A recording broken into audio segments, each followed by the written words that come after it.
What's up, people? Welcome back to the channel. Today I want to talk to you guys about horsepower. Everybody's favorite thing, right? Do me a favor, hit the like button, hit the subscribe button, follow me on Instagram, meddev404. Let's talk about some horsepower. So, horsepower.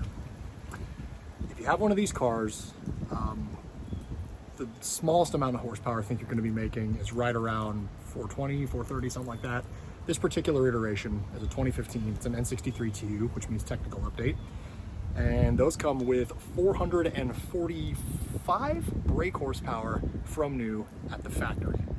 So how do you take that number and make it well over 600 brake horsepower? Well, I'm gonna tell you.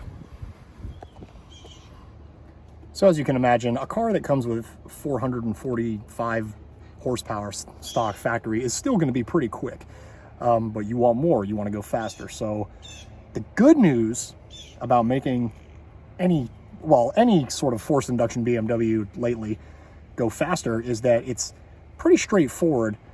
The bad news is that for this car, the 650i, not necessarily the M6, there's a lot more support for the M6, but the 650i, the N63 platform in and of itself doesn't have a lot of aftermarket support. So your options are kind of limited, but you don't need much. So let's start with some basic stuff. Let's just do bolt-ons. Let's talk about bolt-ons. Now, the reason I want to say bolt-ons is because we're starting out with supporting mods. You're going to want to do this, especially if you live in a hot climate. So I live in Florida. It's already hot because these engines, they put out a ton of heat. And if you have an N63 that's before the technical update, so I want to say 2011 to about roughly 2013, those are even more likely to grenade on you. So like I said, the idea is to do supporting mods to help keep things running cool, keep things running efficiently, and just sort of to help prevent, catastrophic explosions and shooting pistons through your hood and all sorts of fun stuff like that. If you want to look real close here, you can see that we've got the turbos here and here, and they're mounted between cylinder blocks. So an absolutely huge amount of heat is generated right here, and these engine bays are always very, very hot, even after just a few minutes of driving. So let's cut to the chase. You want to make over 550 horsepower at the rear wheel from an N63, you only got to do two things. One, you're going to need a set of catless downpipes or racing downpipes. I can neither confirm or deny the existence of catalytic converters within my own pipes. But that said, once you've done that, you're going to need a tune. So with the downpipes, even if you don't get the tune, just take a listen to this.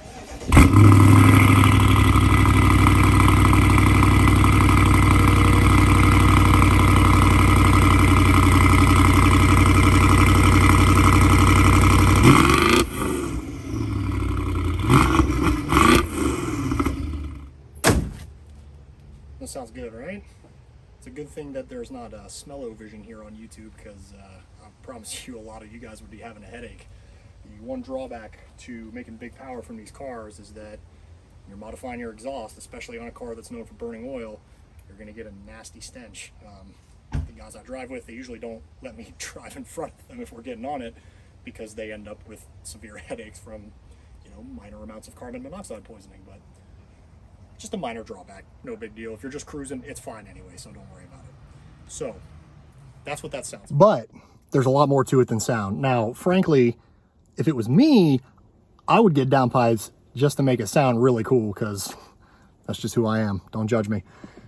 But obviously, there's a lot of performance benefits from having racing downpipes. So the other thing you're going to need is the tune. That's the big one. Let's talk about it, because tunes are actually, there's actually a pretty good selection of them out there for these cars.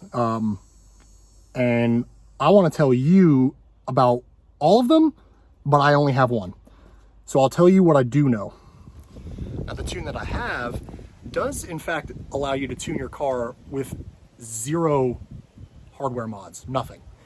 So you can just turn up the boost, and believe it or not, these cars are actually a little bit more robust than you would think, and they can handle that pretty well. The factory cooling system is known for being efficient. The N63tu actually has forged pistons, So they can take a little bit more abuse than you'd think, but again, I personally would not recommend turning up the boost on any car without doing some supporting mods first.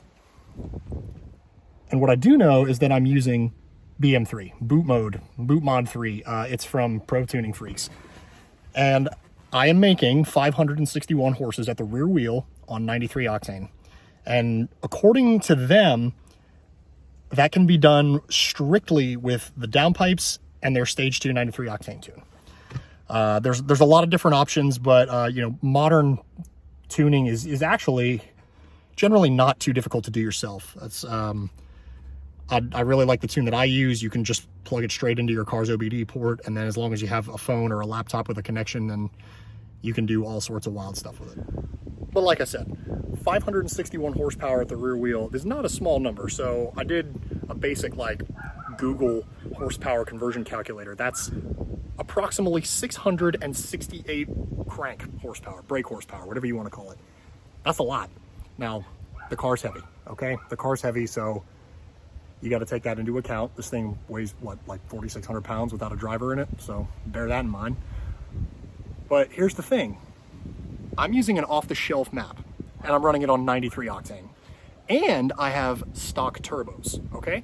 So, get out of the shade there.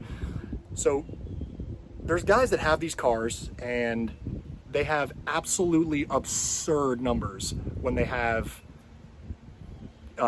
pure turbos or hybrid turbos from N63 intakes.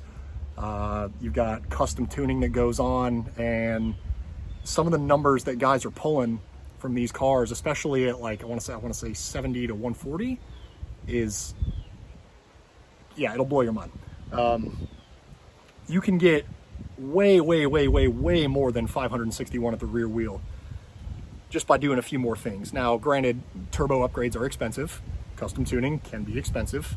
And you know, if you want to go one step further, you can always go water meth injection. But I would hazard a guess, because I don't have anything beyond what I have, that you have, with custom tuning, upgraded turbos, stuff like that, you can easily get 620, 630, maybe even 640 to the rear wheel from a non-M BMW. Now guys, if you have an M6 and you do the same kind of mods, you're probably gonna snap your transmission in half if you do all those, but they can't handle a lot of power. So it's really that simple. Couple of bolt-ons, some tuning, rocket ship. So thanks for watching. I really hope you liked my video. If you did, once again, please give me a like, hit the subscribe button. Let me know what you think down in the comments, and definitely follow me on Instagram. That's meddev404. And if you need a little reminder, well, I am that guy. Thanks for watching.